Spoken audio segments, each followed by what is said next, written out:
একটা ঘটনা বলে দিই। বানি ইসরাইল যুগের এক ব্যক্তি ছিল, সে কিন্তু এমন কোনো পাপ ছিল না যে করেনি। হয়তো আকুটির এমন মানুষ পাওয়া যাবে বেছে বেছে যে সব পাপগুলি হয়তো করেনি। আমি যদি কাতার বাই কাতার হয়তো জিজ্ঞেস করি, যদি হয়তো কানে কানে আমার পাপগুলি বলতেই লাগে সমস্ত মানুষ, তাইলে হয়তো একটা মানুষ হয়তো পাওয়া যাবে না যে সমস্ত পাপ করে ফেলেছে, হয়তো দুটো একটা পাপ মিস করেছে। কিন্তু বানি ইসরাইল যুগের এক ব্যক্তি ছিল, সে সমস্ত রকম পাপ করে ফেলেছিল। সে নিজেকে ভেবেছিল আমার মতো পাপী আর কেউ নেই। এবার কি করলো দেখেন, মরণের সময় অবশ্যই মানুষের একটা আল্লাহকে ভয় আসে, তো সেই ভয়টা আগে থেকে করা উচিত। যখন সে মরবে বুঝতে পারলো যে আমার সময় ঘনিয়ে এসছে, আর বেশি দিন বাঁচবো না, নিজের ছেলেগুলিকে ওসিয়ত করলো, ডাকলো, এসো আমার ছেলেরা আমার বিছানের চারপাশে বসো, আমার সন্তানেরা বিছানের চারপাশে বসো। এবার তোমাদের একটা ওসিয়ত করে যাচ্ছি, ওসিয়ত উপদেশ, মানে আমি মরার পরে অবশ্যই পালন করবে কে? আমি অনেক পাপিষ্ট, অনেক পাপ করেছি, তো আমি যখন মরে যাব তোমরা আমার শরীরটাকে, আমার লাশটাকে, বডিটাকে পুড়িয়ে দিও। একটা সংরক্ষণ স্থানে, সংরক্ষিত জায়গায়, হেফাজতকারী জায়গাতে আমার বডিটাকে পুড়িয়ে দিও।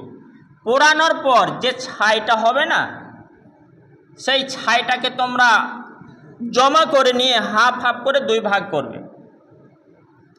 দুই ভাগ করে এক ভাগ একটু স্টকে রাখবে, স্টকে রেখে সেটা যখন ঝড় আসবে, ঝড়ের সময় ছেড়ে দিও।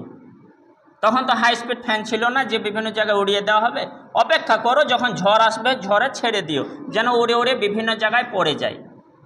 আর ওই হাফ যেটা থাকবে সেটা সমুদ্রে গিয়ে, নৌকার মাধ্যমে গিয়ে সেটা ছিটিয়ে দিও সমুদ্র পানিতে। বুঝতে পারলাম, ওই বয়স্ক মানুষ মরণকালে ছেলেদেরকে ওসিয়ত করে যাচ্ছে। আমরা ওসিয়ত করে যাই, বাবা ঠিক পথে চলো, সৎ পথে চলো, ভালো কাজ করো, হ্যাঁ মিলেমিশে থেকো তোমরা ছেলেগুলি, এরকম ভালো উপদেশ করে যায়। কিন্তু ওর উপদেশটা কীরকম ছিল? আমি মরে যখন যাব আমার বডিটা পুড়িয়ে দিয়ে ছাইটাকে জমা করে নিয়ে দুই ভাগে ভাগ করে এক ভাগ ঝরে উড়িয়ে দিও, আর এক ভাগ কিন্তু সমুদ্রে নৌকার মাধ্যমে গিয়ে ছিটিয়ে দিও। একথা কেন? একথা কেন? এই সিদ্ধান্ত কেন? সে বলল, বাবারে ও আমার সন্তানেরা, তোমরা শোনো, তোমাদের যদি না বলে যাই মরার পরে চিন্তা হবে যে আমার আব্বা এরকম সিদ্ধান্ত কেনই নিয়েছিল। আমি তোমাদের বলে যাই, জীবনে বেঁচে থাকতে আমি এমন কোনো বাকি রাখি নাই, ছাড়ি নাই। পাপ করতে করতে করতে করতে আমি একেবারে পাকা পাপিষ্ট হয়ে গেছি। আল্লাহ যদি আমাকে ধরেই নেয়, আমার মরণের পরে আল্লাহ যদি আমাকে হাজির করেই দেয়, তাহলে জাহান্নাম ছাড়া আমার আর কোনো গতি নাই। তাই তোমরা আমার আত্মাটাকে ঝড়ের মধ্যে আর সমুদ্রের মধ্যে বিভিন্ন জায়গায় বিলিয়ে দিও, যেন আল্লাহ আমাকে হাজির করতে না পারে। দেখেন, একটা দিকে যে আল্লাহ হাজির করতে না পারে এই ভয় আল্লাহকে, কিন্তু আল্লাহ যদি হাজির করে নেয় আমার শাস্তি হবে, এই যে একটা ভয় ঢুকে গিয়েছিল, আল্লাহ তাআলা এই ভয় করার কারণে খুশি হয়ে গেলেন। হাসরের মাঠে আমরা আগাম জেনে নিয়েছি, কিন্তু তার শাস্তি এখন হচ্ছে না, হবে না। যখন হাসরের মাঠ উপস্থিত হবে, আল্লাহ তাআলা তাকে কিভাবে হাজির করাবেন, কিভাবে ডাকবেন? আল্লাহর রাসূল একবার বলুন সাল্লাল্লাহু আলাইহি ওয়াসাল্লামের কানে পৌঁছে দিলেন আল্লাহ তাআলা। সেই বানি ইসরাইলের ঘটনাটা আমার রাসূল সাহাবীদের সামনে এরকম বর্ণনা করলেন। সেই মানুষকে হাসরের মাঠে আল্লাহ তাআলা ডাকবেন এবং বলবেন, উপস্থিত হও এমুক বান্দা, তুমি মরণকালে ছেলেদের জমা করে এই যে উপদেশটা, এই যে আদেশটা, এই যে ওসিয়তটা দিয়েছিলে, কেন দিয়েছিলে তুমি বলো? আল্লাহ তো জানেন, মনের খবর জানেন, শুনেছেন, সেটাও রেকর্ড আছে, তাও জিজ্ঞাসা করবেন কেন বলো? সে সত্য কথাই বলবে, আল্লাহ গো আমি ভয়ে এত পাপ করেছিলাম, আমি ভয়ে এইরকম সিদ্ধান্ত নিতে বাধ্য হয়েছিলাম, তো আমার আর কিছু করা নেই। যেখানেই বাঘের ভয় সেখানেই সন্ধ্যা হয়। আমার ছেলেরা ওসিয়ত মতো ছাই উড়িয়ে দিয়েছিল, হে আল্লাহ গো আমার ছেলেরা ওসিয়ত মতো সমুদ্রে ছাই ফেলে দিয়েছিল, তাও তুমি আমাকে হাজির করে নিলে। আমি এইটাই ভয় করছিলাম, তাও হাজির করে নিলে।